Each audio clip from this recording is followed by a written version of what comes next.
The Lord be with you. And with your spirit. A reading from the Holy Gospel according to Mark.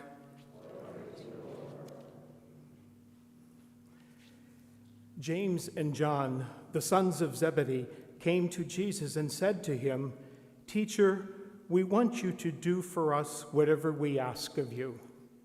He replied, "What do you wish me to do for you?" They answered him, "Grant that in your glory we may sit, one at your right and the other at your left." Jesus said to them, "You do not know what you are asking. Can you drink the cup that I am to drink, or be baptized with the baptism with which I am baptized?" They said to him, "We can." Jesus said to them, "The cup that I drink, you will drink, and with the baptism with which I am baptized, you will be baptized. But to sit at my right or at my left is not mine to give, but is for the one for whom it has been prepared." When the 10 heard this, they became indignant at James and John. Jesus summoned them and said to them, "You know that those who are recognized as rulers over the Gentiles lord it over them, and their guests and their great ones make their authority over them felt. But it shall not be among you. Rather, whoever wishes to be great among you will be my servant, and whoever wishes to be first among you will be the slave of all. For the Son of Man did not come to be served, but to serve, and to give his life as a ransom for many." The Gospel of the Lord.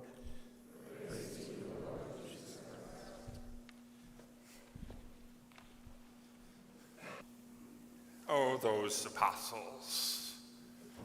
They didn't seem to get it right again. Jesus' closest 12 friends. Jesus chose them specially to be closest to him, to follow him, to live with him, to listen to his teaching, to eat with him. They didn't spend every day, obviously. They had to go back to their jobs and their work and get food and whatever for their family. But they were the closest to Jesus, so you would expect that they were the ones who understood Jesus best. And once again in today's gospel, we hear the story of 2 of them, James and John, who were a little intimidating, a little bit arrogant. Did you ever think of the apostles of being arrogant? It's probably the first religious community that existed. I'm a member of a religious community.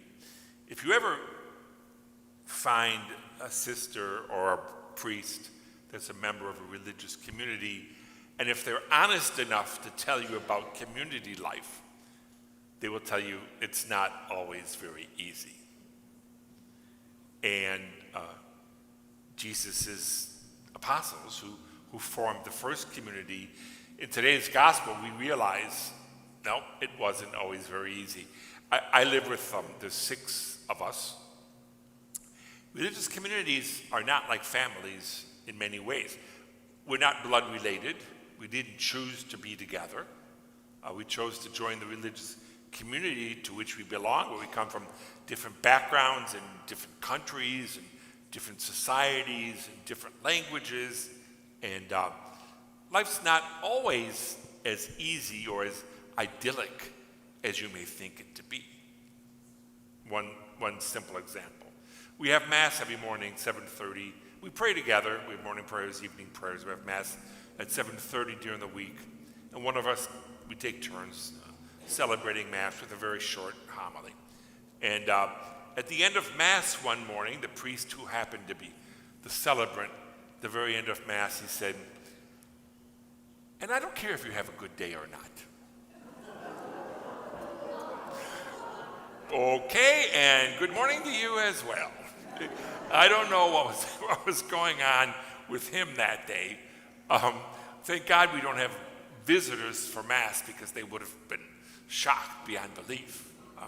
I was shocked. But community life can sometimes be like that. You get people who are a little bit snarky or people who are a little bit arrogant. Not always, but we eat together and, people who don't like this, who don't like that. I feel sorry for the lady who cooks for us sometimes because she can't always keep us all happy. I just keep a jar of peanut butter near my seat. If I don't like it, I just eat the peanut. Anyways, you can imagine Jesus' first followers.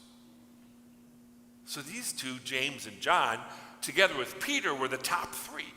You hear about them the most. Jesus takes them the most. He took them up to the Mount of Transfiguration when he was transfigured. He took them a little bit further into the Mount of Olives with him. So they were even closer than the other apostles.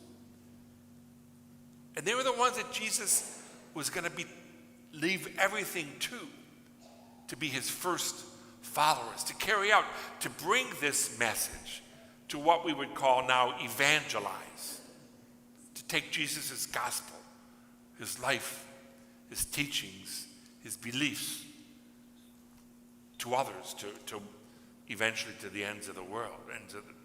And yet, they weren't perfect. So like I said, if you ever come upon a sister or a priest or a brother that's honest, they'll tell you community life, just like life with the apostles, isn't always easy.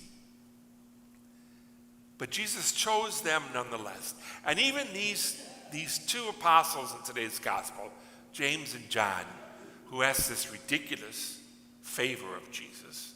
In another gospel, it's their mother that asks Jesus to give that place in heaven for her two sons, because we know how much mothers love their sons. Mom, stay out of it. Jesus should have said, I can't do that. That's not for me to give. It's to give to those, it belongs to those who live out the gospel as evangelizers. As I said at the beginning of Mass, it's Mission Sunday, and obviously not all of us, as I've said 100 times here, are called to be foreign missionaries, but we're all called in some way to be missionaries. And Jesus reminds us at the end of today's gospel, those who want to be first must be servants of all, must be willing to serve others, to invite others, to let people see your faith by the way that you live. We don't proselytize people. We don't force people to follow Jesus. Whether it be people that we know, people in foreign countries, we invite them.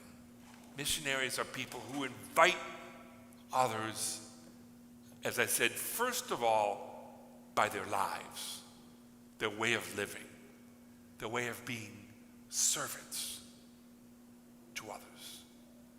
The willingness that they have to do something for others, even though it may not seem like there's any need to do so. People that you may not know, people that you may not like. Those are the kinds of people that we are also called to be evangelizers to be missionaries to. Even in our little community here at St. Blaise, or whatever community we may belong to, even in the community of your family.